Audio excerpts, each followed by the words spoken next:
ہلکی ہلکی بارش ہو رہی تھی اور میں اپنی چاروں بیٹیوں کو پکنک کے بہانے سمندر کے کنارے لے آیا تھا۔ میں نے ان سے کہا، پیاری بچیوں، ذرا یہاں پانی کے بالکل قریب کھڑی ہو جاؤ، میں تمہاری ایک تصویر بناتا ہوں۔ وہ معصوم خوشی خوشی ایک دوسرے کا ہاتھ تھام کر وہیں کھڑی ہو گئی۔ پھر اچانک پانی کی ایک بکھری ہوئی لہر آئی اور چاروں کو اپنی لپیٹ میں لے کر گہرے سمندر کی طرف کھینچنے لگی۔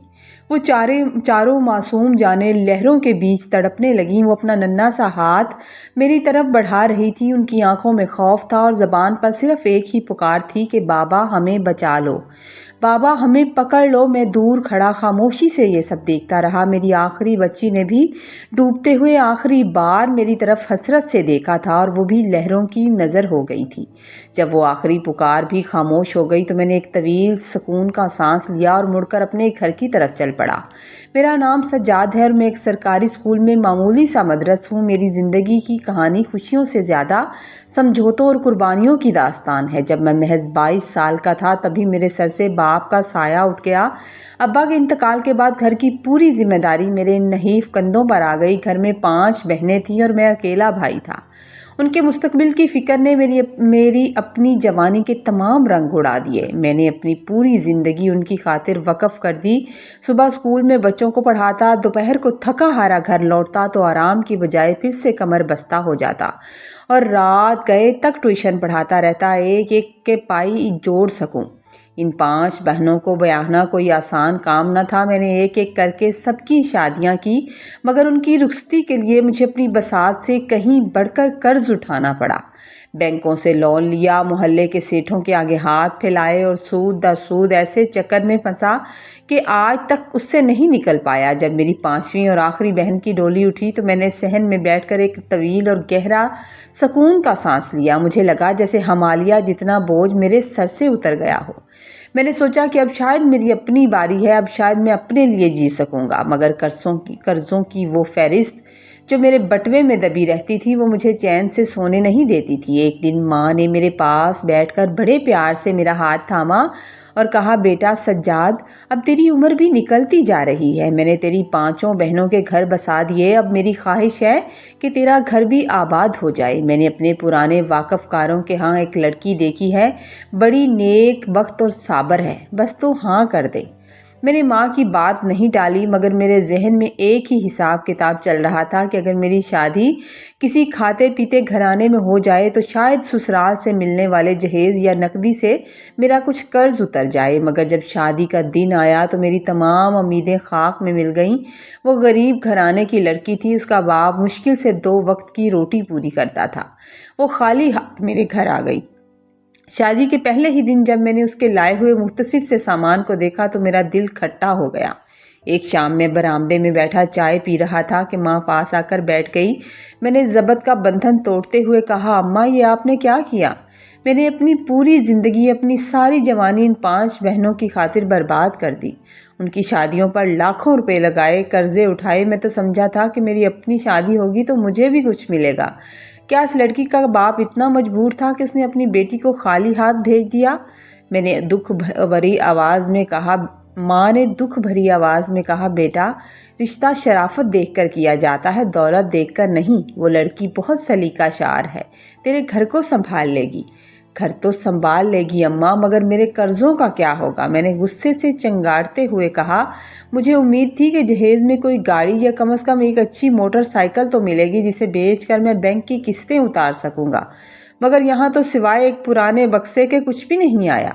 اگلے ہی دن جب میں اسکول جانے کے لیے گھر سے نکلا تو گلی کی موڑ پر ایک پرانا دوست زاہد مل گیا۔ وہ اپنی نئی چمچماتی بائک پر سوار تھا اور اس کے چہرے پر ایک فاتحانہ مسکراہٹ تھی۔ اس نے بائک روک کر مجھے ٹوکا، اوہو سجاد میاں، مبارک ہو بھائی، سنا ہے دلہا بن گئے ہو، تو پھر سناؤ سسرال والوں نے کیا نوازا؟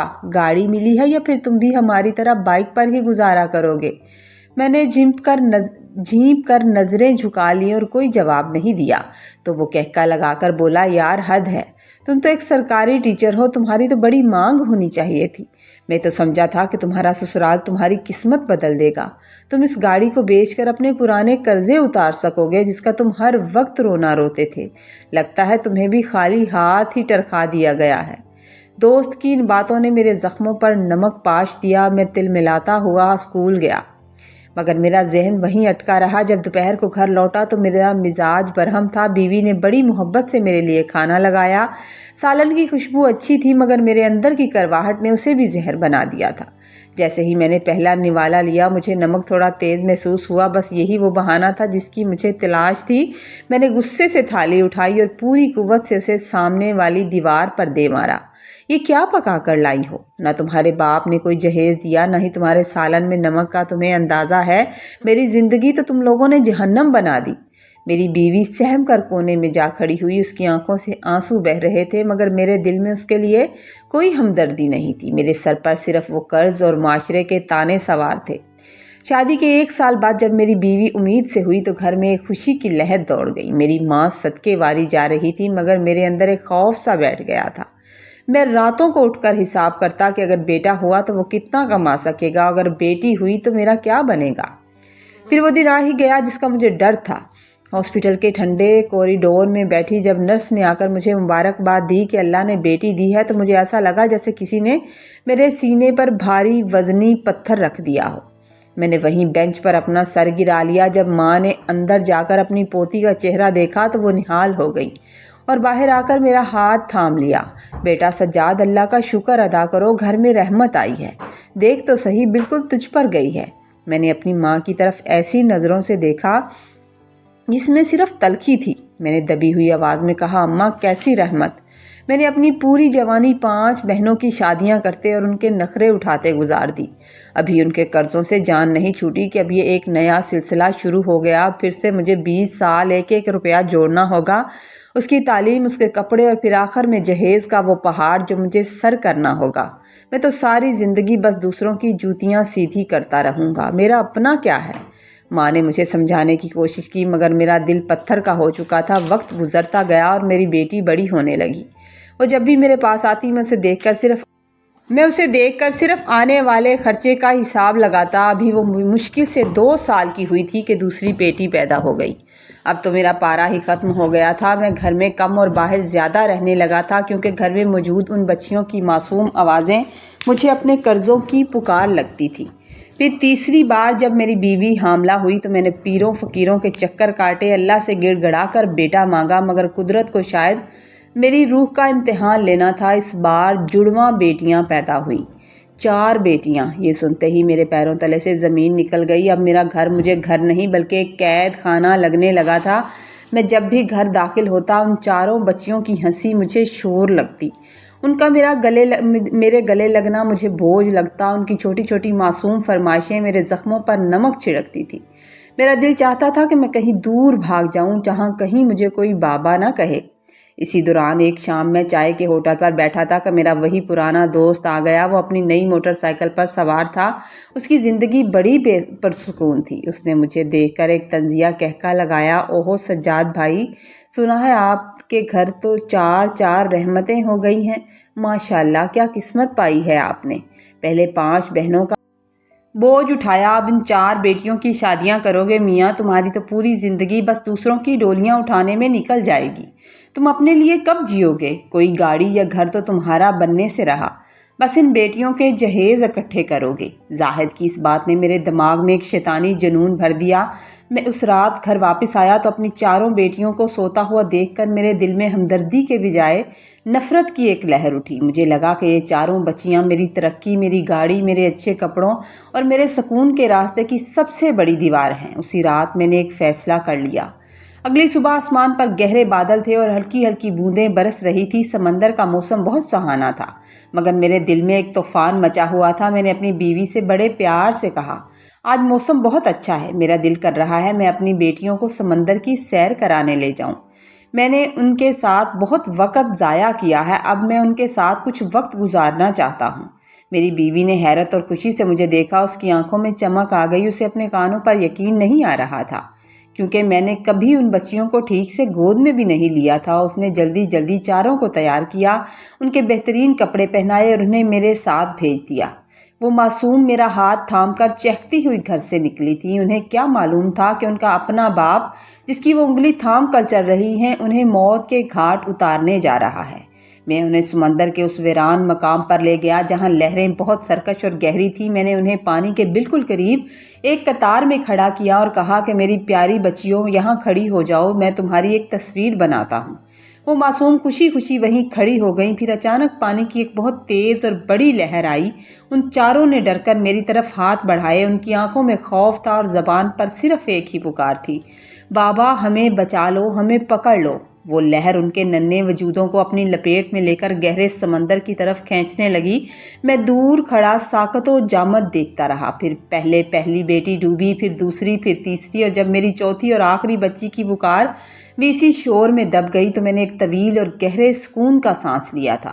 اب میرا بوجھ اتر چکا تھا۔ مجھے دنیا کو دکھانے کے لیے ایک نیا روپ دھارنا تھا۔ میں نے خود کو سمندر کے پانی میں بھگو لیا، اپنے کپڑے کیچڑ میں لت پت کیے، اپنے بال بکھیرے اور ننگے پاؤں روتا پیٹتا گھر کی طرف چل پڑا تھا۔ جیسے ہی گھر میں داخل ہوا میں نے زور سے آواز لگائی، تباہ ہو گیا، میں لٹ گیا۔ میں نے دھاڑے مار کر رونا شروع کر دیا۔ میری ماں اور میری بیوی دوڑتی ہوئی باہر آئیں۔ کیا ہوا سجاد، بچیاں کہاں ہیں؟ بیوی نے لرزتی ہوئی آواز میں پوچھا۔ میں نے زمین پر بیٹھ کر اپنا سینہ پیٹا اور چیخ کر کہنے لگا، وہ لہریں، وہ ظالم لہریں، میں انہیں تصویر کے لیے کھڑا کر رہا تھا کہ اچانک ایک لہر آئی اور میں نے انہیں بچانے کی بہت کوشش کی۔ دیکھو میرے کپڑے، میں خود مرتے مرتے بچا ہوں پر میں اپنی بچیوں کو نہیں بچا سکا۔ وہ سب میری آنکھوں کے سامنے بہہ گئیں۔ میری اداکاری اتنی جاندار تھی کہ ان بیچاروں کو ذرا بھی شک نہ ہوا۔ ان کے سامنے کھڑا شخص ہی ان کا قاتل ہے۔ پورا گھر ماتم کدہ بن گیا اور میں اندر ہی اندر اس سکون کا مزہ لے رہا تھا کہ اب مجھے کسی کا جہیز نہیں بنانا پڑے گا۔ بچیوں کے جانے کے کئی ماہ بعد جب میرے گھر کی فضا میں ایک عجیب سی گھٹن رہی، میری بیوی تو جیسے بولنا ہی بھول گئی تھی۔ وہ گھنٹوں صحن میں لگی اس پرانی بیری کے نیچے بیٹھی رہتی اور خالی نظروں سے سامنے دیوار کو تکتی رہتی۔ اسے لگتا تھا کہ شاید اس کی چاروں بیٹیاں دیوار کے پیچھے سے ابھی ہنستی ہوئی باہر نکلیں گی اور اسے امی کہہ کر پکاریں گی، مگر میرے اندر ایک عجیب بے رحم اور شیطانی قسم کا سکون تھا۔ میں نے اپنے ذہن سے ان چاروں کے چہرے مٹا دیے تھے۔ میں جب بھی رات کو اکیلا ہوتا اپنا حساب کتاب والا رجسٹر نکالتا، ان لکیروں کو کاٹ دیتا جو ان کے جہیز کے لیے میں نے بنائی تھی۔ میں آزاد ہو گیا تھا، کم از کم اس وقت مجھے یہی لگتا تھا۔ 2 سال گزرے تو اللہ نے پھر ہماری سونی گود ہری کر دی اور اس بار اللہ نے مجھے جڑواں بیٹے دیے۔ میری خوشی کی کوئی انتہا نہیں تھی۔ میں نے پورے محلے میں مٹھائیاں بانٹی، اسکول کے ہر چپڑاسی، ہر ٹیچر کو دعوت دی اور فخر سے سر اٹھا کر چلنے لگا۔ میں اپنی ماں کے قدموں میں بیٹھ کر کہتا، اماں دیکھ، اللہ نے میری سن لی، آخر میرے گناہوں کی سزا مجھے کیوں ملتی؟ میں نے تو سارا جیون اپنی بہنوں کی خاطر وار دیا تھا۔ یہ بیٹے اب میرا مان بڑھائیں گے۔ کچھ عرصہ بعد اللہ نے ایک اور بیٹا دیا۔ اب میں 3 بیٹوں کا باپ تھا۔ میری ماں کی تو جیسے جینے کی تمنا پوری ہو گئی تھی، مگر میری بیوی کی آنکھوں میں وہ ویرانی اب بھی قائم تھی۔ وہ بیٹوں کو دیکھ کر مسکراتی تو تھی، پر اس کی مسکراہٹ کے پیچھے ایک ایسا کرب تھا جس سے صرف ایک ماں ہی سمجھ سکتی تھی، جس کی 4 بیٹیاں اس کے سامنے لہروں کی نظر ہو گئی تھی۔ وقت کسی بے رحم لہر کی طرح بہتا چلا گیا۔ میں نے ان تینوں بیٹوں کو کسی شہزادے کی طرح پالا تھا۔ میں ایک سرکاری اسکول کا معمولی ٹیچر تھا۔ میری تنخواہ کا بڑا حصہ ان کی فرمائشوں کی نظر ہو جاتا تھا۔